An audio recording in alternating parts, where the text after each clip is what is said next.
Je reprends ma chaîne du défi aujourd'hui et alors je vais pas faire cette vidéo pour vous expliquer ce qui s'est passé durant la période depuis l'année dernière, enfin passée. Je consacrerai ça à une autre vidéo. Pour relancer la chaîne, j'ai envie de vous partager un texte qui est important pour moi et qui peut aider beaucoup de personnes avec lesquelles je parle régulièrement pour essayer de les aiguiller par rapport à la gestion de leurs émotions, pour comprendre un petit peu ce qui se passe dans leur monde intérieur. Donc je vais vous lire le chapitre 2 de ce livre, La maîtrise de l'amour, apprendre l'art des relations de Don Miguel Ruiz. Donc il partage finalement la culture toltèque, issue du Mexique. Alors le chapitre 2, la perte de l'innocence. Par nature, les humains sont des êtres très sensibles et fortement émotionnels, car ils perçoivent tout à travers de leur corps émotionnel. Ce corps est semblable à une radio que l'on peut régler pour qu'elle perçoive ou réagisse à certaines fréquences. La fréquence normale de l'être humain, avant d'être domestiqué, est d'explorer et de jouir de la vie. Nous sommes réglés sur la fréquence de l'amour. Lorsque nous sommes à l'âge d'enfant, nous n'avons pas de définition de l'amour en tant que concept abstrait. Nous le vivons simplement. Petite parenthèse, en tant qu'adulte, une fois qu'on devient adulte dans la société, on se fait des idées sur l'amour finalement. On en fait une chose abstraite. Donc, nous le vivons simplement. C'est ainsi que nous sommes. Le corps émotionnel est équipé d'un composant semblable à un système d'alarme qui nous avertit lorsque quelque chose ne va pas. Il en est de même pour le corps physique. Lui aussi dispose d'une alarme qui lui indique ce qui va mal, c'est la douleur. Lorsqu'on a mal, cela signifie que quelque chose ne fonctionne pas dans le corps, qu'il faut identifier et soigner. Le système d'alarme du corps émotionnel est la peur. Lorsqu'on a peur, c'est que quelque chose va mal. Peut-être que notre vie même en joue. Le corps émotionnel perçoit les émotions non pas par les yeux, mais de l'intérieur. Les enfants ressentent simplement des émotions et leur raison ne les interprète pas et ne les remet pas en question.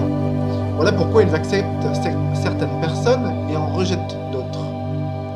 Lorsqu'ils ne se sentent pas en confiance avec quelqu'un, ils le rejettent car ils sont capables de capter les émotions projetées par ce dernier.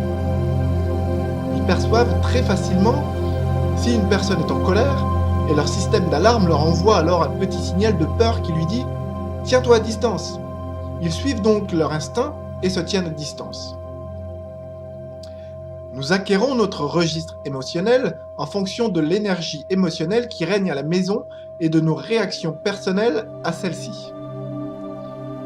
Voilà pourquoi dans une famille, chaque frère ou sœur réagit différemment selon la façon dont il ou elle a appris à se défendre et à s'adapter à différentes circonstances. Lorsque nos parents se disputent sans cesse, lorsqu'il y a disharmonie, absence de respect et mensonge, nous développons notre registre émotionnel de la même façon. Même si nos parents nous disent de ne pas nous comporter ainsi et de ne pas mentir, l'énergie émotionnelle qu'ils dégagent, celle de toute la famille, nous feront percevoir le monde de la même manière qu'eux. Une parenthèse, l'être humain fonctionne par mimétisme. Principalement. L'énergie émotionnelle qui règne au sein de notre famille règle notre corps émotionnel sur cette fréquence. Celui-ci se met alors en danger de fréquence... Celui-ci se met alors à changer de fréquence naturelle. Il n'est plus dans le registre normal de l'être humain. Nous jouons au jeu des adultes, nous jouons le jeu du rêve extérieur. Et nous perdons. Donc la référence au rêve extérieur est issue du chapitre précédent qui explique un petit peu la vision de la vie des Toltecs.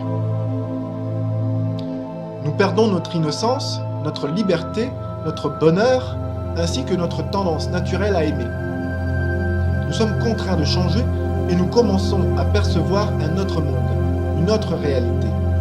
La réalité de l'injustice, de la douleur émotionnelle, du poison émotionnel. Bienvenue en enfer. celui que créent les humains, c'est-à-dire le rêve de la planète. On nous accueille dans cet enfer, mais nous ne l'avons pas créé nous-mêmes. Il était déjà là avant notre naissance. Donc là, ici, l'enfer et le rêve de la planète fait des références à une conception conceptuelle de la réalité, que l'on a appris à acquérir au fil du temps. En observant les enfants, vous pouvez voir la façon dont l'amour et la liberté authentique sont détruits. Imaginez un enfant de 2 ou 3 ans courant et s'amusant dans le parc. Maman est là, qui surveille le petit bonhomme. Et elle a peur qu'il tombe et se fasse mal. Au bout d'un moment, elle a envie qu'il s'arrête. L'enfant pense qu'elle s'amuse avec lui. Alors plus elle court après, plus il court vite. Des voitures circulent dans la rue juste à côté. Ce qui angoisse encore plus maman qui, finalement, attrape son fiston. Celui-ci s'attend à ce qu'elle joue avec lui. Mais au lieu de cela, elle le fesse. Boum!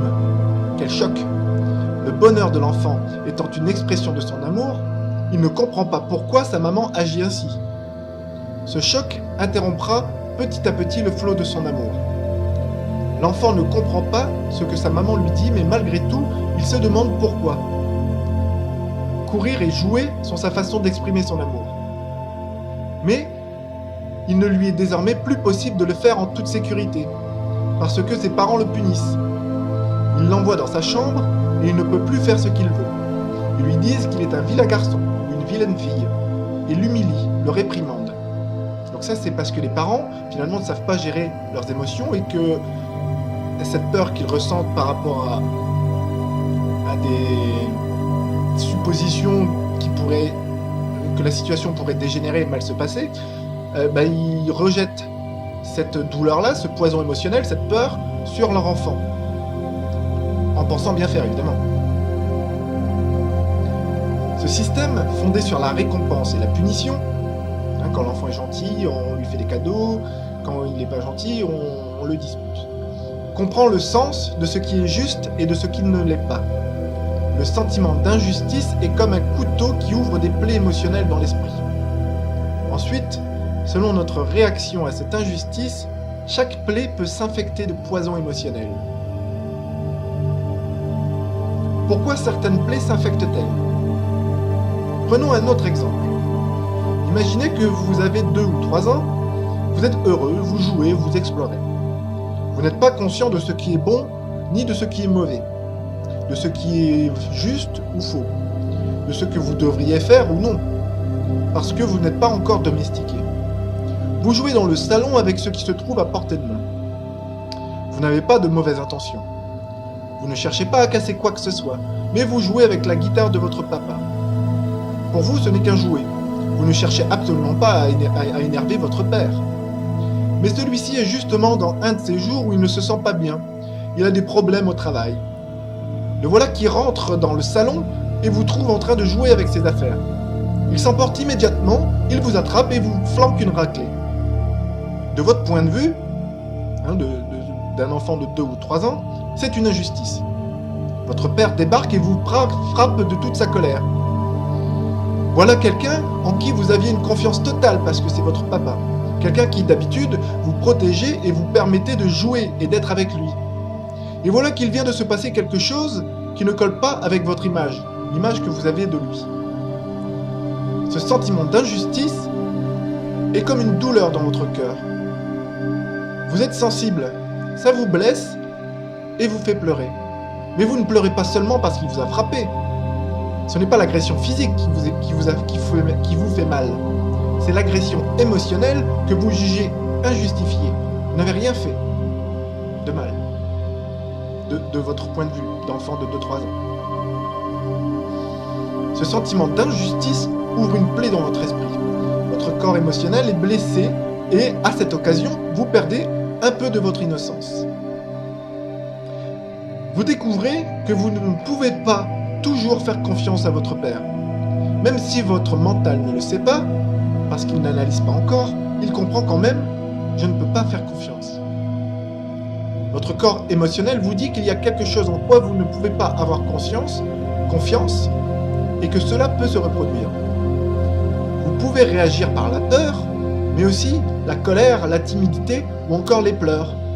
Cette réaction est déjà un poison émotionnel, parce que avant la domestication, la réaction normale, si votre papa vous frappe, est de vouloir le frapper à votre tour.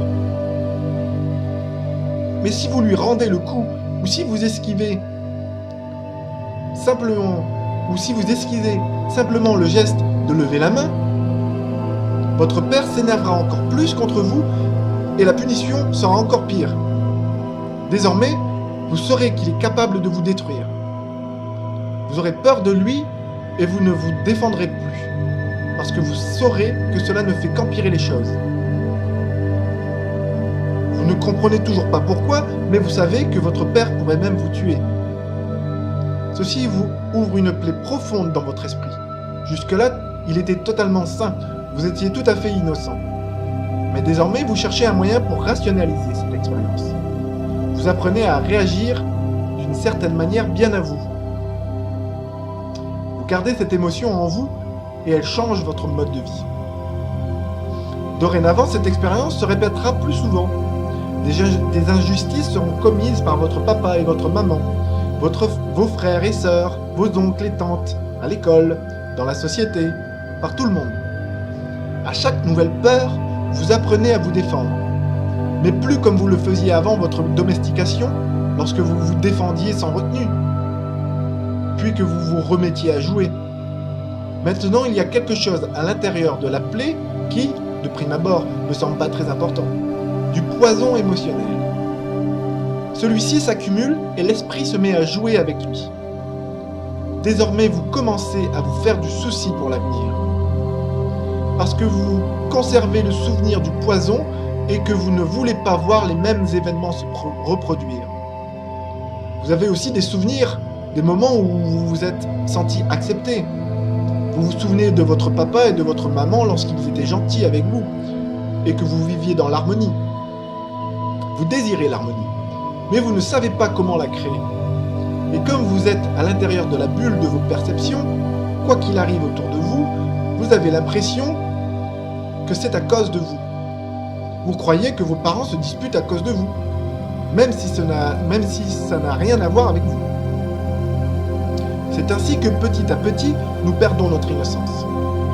Nous commençons à avoir des ressentiments, puis nous ne pardonnons plus. Au fil des années, ces incidents et interactions avec autrui nous font comprendre qu'il vaut mieux ne pas être qui nous sommes réellement.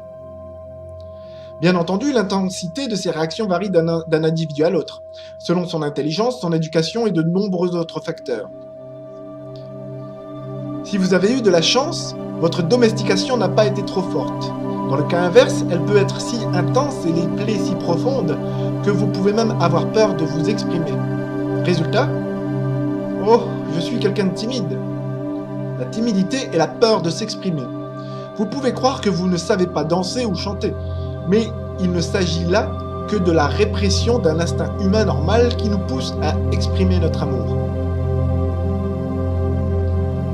Les humains se servent de la peur pour domestiquer les enfants, et cette peur s'accroît avec chaque injustice. Le sentiment d'injustice est la lame qui ouvre les plaies dans le corps émotionnel. Ensuite, notre réaction à ce que l'on considère injuste crée du poison émotionnel. Certaines plaies cicatriseront, d'autres s'infecteront avec toujours plus de poison. Une fois qu'on est rempli de poison émotionnel, on ressent le besoin de s'en débarrasser en le déversant sur quelqu'un d'autre. Comment procède-t-on ? Tout simplement en captant son attention.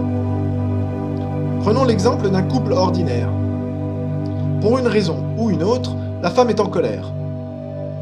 Elle est pleine de poison émotionnel à cause d'une injustice commise par son mari. Celui-ci n'est pas à la maison, mais elle se souvient de cet incident et le poison augmente en elle. Lorsque son mari rentre, la première chose qu'elle cherche à faire est de capter son attention pour pouvoir déverser sur lui tout son poison et se sentir soulagée. Donc elle cherche à se sentir bien. Dès qu'elle lui dit combien il est nul, stupide ou injuste, son poison se répand à l'intérieur de son mari. Elle ne cesse de parler jusqu'à ce qu'elle retienne son attention. Le mari finit par réagir, il s'énerve et elle se sent mieux. Mais maintenant, le poison agit en lui et il lui faut être quitte. C'est à lui de réussir à capter l'attention de sa femme pour lui déverser à son tour ce poison, qui n'est désormais plus seulement celui de sa femme, mais les deux cumulés. Si vous observez cette interaction, vous verrez que les deux époux s'irritent mutuellement, leur plaie, et jouent au ping-pong avec leur poison émotionnel. Celui-ci augmente alors de plus en plus jusqu'au jour où l'un des partenaires explosera. Voilà les relations qu'entretiennent souvent les humains entre eux. Dès que l'attention de quelqu'un est captée, l'énergie émotionnelle passe d'une personne à l'autre. En effet, l'attention est quelque chose de très puissant dans la psyché humaine. C'est pourquoi, partout dans le monde, chacun traque l'attention d'autrui en permanence. Lorsque nous parvenons à capter l'attention de quelqu'un, nous créons des canaux de communication.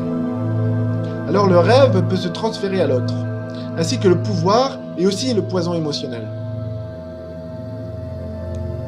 D'habitude, on déverse le poison émotionnel sur celui ou celle considérée comme responsable de l'injustice subie.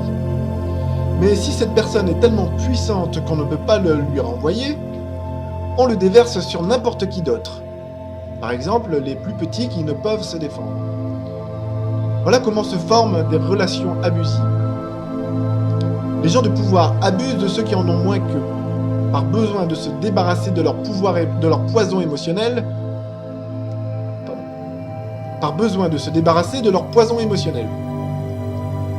Ils doivent s'en libérer et, dès lors, ne se soucient plus de justice. Ils veulent simplement un soulagement. Ils désirent la paix. Voilà pourquoi les hommes traquent sans cesse le pouvoir. Car plus on est puissant, plus il est facile de se débarrasser de son poison sur ceux qui ne peuvent se défendre. Je parle, bien entendu, des relations telles qu'elles existent en enfer. Par rapport au rêve de la planète, l'enfer en tant que conception abstraite de la réalité. Je parle de cette maladie mentale qui sévit sur notre planète. Il n'y a personne à qui faire porter la responsabilité de cette maladie. Ce qui arrive n'est ni bon ni mauvais, ni juste ni faux. Il s'agit simplement de la pathologie normale de cette affection. L'affection de la peur. Personne n'est coupable d'agir de façon agressive. Tout comme les gens vivant sur cette planète imaginaire ne sont pas coupables d'avoir la peau malade, référence au chapitre précédent, vous n'êtes pas non plus coupable d'avoir des plaies infectées de poison. Lorsque vous êtes blessé physiquement, malade ou blessé, vous ne faites pas de reproches et vous ne vous sentez pas coupable. Alors pourquoi vous sentir mal ou coupable lorsque votre corps émotionnel est malade ? L'important est de devenir conscient de ce problème. Si nous développons cette conscience, nous pourrons guérir notre corps émotionnel et mettre fin à cette souffrance. Sans cela, rien ne se fait. Nous continuons alors de souffrir de nos interactions, non seulement avec les autres, mais également avec nous-mêmes. Car nous irritons aussi nos propres plaies pour nous punir. Dans notre esprit, nous avons créé cette part de nous-mêmes qui juge sans cesse. Ce juge évalue tout ce que nous faisons ou ne faisons pas, tout ce que nous ressentons ou non. Nous nous jugeons en permanence nous-mêmes ainsi que les autres, en fonction de nos croyances et de notre sens de la justice et de l'injustice. Bien entendu, nous nous déclarons coupables et devons alors être punis. L'autre partie de notre esprit, celle qui subit le jugement, doit être punie, c'est la victime. C'est elle qui dit « Pauvre de moi, je ne suis pas assez compétent, pas assez fort, pas assez intelligent, à quoi bon faire des efforts ?» Enfin, vous n'avez pas pu choisir que croire ou ne pas croire. Et pourtant, votre juge et votre victime intérieure se fondent sur toutes ces fausses croyances que vous n'avez pas choisies. Lorsque l'information véhiculée par ces croyances est entrée dans votre esprit, vous étiez innocent. Vous croyez tout ce que l'on vous disait. Le système de croyance a été installé en vous comme un programme par le rêve extérieur. Les Toltecs nomment ce programme le parasite. L'esprit humain est malade parce qu'un parasite lui vole son énergie vitale et le prive de joie. Ce parasite est constitué de toutes les croyances qui nous font souffrir. Celles-ci sont si puissantes que des années plus tard, Lorsque nous découvrons de nouveaux concepts et que nous essayons de prendre nos propres décisions, nous réalisons qu'elles contrôlent encore notre vie. Parfois, l'enfant qui est en vous se manifeste, le vrai vous qui est resté à l'âge de 2 ou 3 ans. Vous vivez alors dans l'instant présent et vous êtes heureux. Avant que quelque chose ne vous sorte de cet état. Quelque chose en vous qui se sent indigne de trop s'amuser. Une voix intérieure vous dit que votre bonheur est trop beau pour être vrai. Il n'est pas bon d'être trop heureux. Et c'est ainsi que toute la culpabilité, tous les reproches, tout le poison emmagasiné dans votre corps émotionnel vous ramène sans cesse dans un monde de drame. Comme une maladie, le parasite s'est propagé de nos grands-parents à nos parents, puis à nous. Et nous le transmettrons à nos enfants. Nous inscrivons toutes ces programmations dans nos enfants, de la même façon que nous dressons un chien. Les humains sont des animaux domestiqués, et cette domestication les entraîne dans le rêve de l'enfer où ils vivent dans la peur. Alors, je vous laisse faire la corrélation avec les actualités et puis un petit peu la température émotionnelle globale des Français, ou même des gens soumis à la culture occidentale. Le parasite se nourrit de toutes les émotions nées de la peur. Avant d'attraper ce parasite, nous jouissions de la vie, nous jouions, nous étions heureux comme des petits-enfants. Mais une fois que tous les déchets ont été déversés dans notre esprit, nous ne sommes plus heureux. Nous apprenons à avoir raison et à donner tort aux autres. Le besoin d'avoir raison provient de nos efforts pour protéger l'image que nous voulons projeter de nous à l'extérieur. Il nous faut imposer notre façon de penser, non seulement aux autres, mais aussi à nous-mêmes. Donc, dans le chapitre précédent, il explique un petit peu ces images que l'on se fait de nous et des autres. Avec un peu de conscience, on peut facilement comprendre pourquoi nos relations ne marchent pas, que ce soit avec nos parents, nos enfants, nos amis, notre partenaire, et même avec nous-mêmes. Pourquoi notre relation avec nous-mêmes ne fonctionne-t-elle pas? Parce que nous sommes blessés et que nous ne savons que faire de ce poison émotionnel, contenu dans nos plaies. Nous sommes remplis de poison parce que nous avons grandi avec une image de perfection qui n'est pas vraie, qui n'existe pas et nous paraît injuste. On a vu comment nous créons cette image de perfection pour plaire aux autres. Même si eux aussi créent leur propre rêve qui n'a rien à voir avec nous, on s'efforce de plaire à son papa et à sa maman, à son professeur, au pasteur, à la religion, à Dieu. Mais la vérité est que, de leur point de vue, nous ne serons jamais parfaits. Cette image de perfection nous dicte comment nous devrions être pour enfin nous sentir au point, pour enfin pouvoir nous accepter. Mais devinez quoi? C'est là le plus grand mensonge que nous croyons à propos de nous-mêmes, car nous ne serons jamais parfaits. Et nous n'arrivons pas à nous pardonner de ne pas l'être. L'image de perfection ainsi créée modifie la façon dont on rêve. On apprend à se rejeter et à se nier. Faute d'être à la hauteur, d'être assez juste, d'être assez propre, assez saint, à l'aune de toutes les croyances que l'on cultive, il y aura toujours quelque chose que le juge ne pourra accepter ni pardonner. Voilà pourquoi nous rejetons notre propre humanité. Voilà pourquoi nous ne méritons jamais d'être heureux. Voilà pourquoi nous cherchons quelqu'un pour nous maltraiter, pour nous punir. Le degré de mauvais traitement que nous nous infligeons est très élevé en raison de cette image de perfection. Lorsque l'on passe son temps à se rejeter, à se juger et à se déclarer coupable, puis à se punir, il semble n'exister aucun amour dans ce monde. On dirait qu'il n'y a que punition, souffrance et jugement. Mais l'enfer est fait de nombreux niveaux différents, certaines personnes s'y trouvent très profondément enracinées, d'autres y sont à peine, bien qu'elles y soient quand même. En enfer, on voit des relations qui sont très nocives, et d'autres qui le sont peu. Mais vous n'êtes plus un enfant. Donc si vous conservez une relation négative, c'est parce que vous acceptez cette négativité, que vous croyez la mériter. Il y a une limite à la quantité de mauvais traitements que vous acceptez, mais personne au monde ne vous maltraite autant que vous-même. La limite que vous mettez à vos mauvais traitements envers vous-même est exactement celle que vous tolérez de la part d'autrui. Si quelqu'un vous maltraite plus que vous-même, vous allez fuir, courir, vous échapper. Même s'il le fait à peine moins que vous-même, vous le supporterez plus longtemps. Vous penserez mériter ces mauvais traitements. D'habitude, les relations en enfer tournent autour de la question du paiement des injustices commises. Il s'agit d'arriver à être quitte. Je te maltraite de la façon dont tu en as besoin, et tu me maltraites comme j'en ai besoin. Nous atteignons ainsi un bon équilibre. Ça marche. Bien entendu, chaque énergie attire une énergie du même type, une même vibration.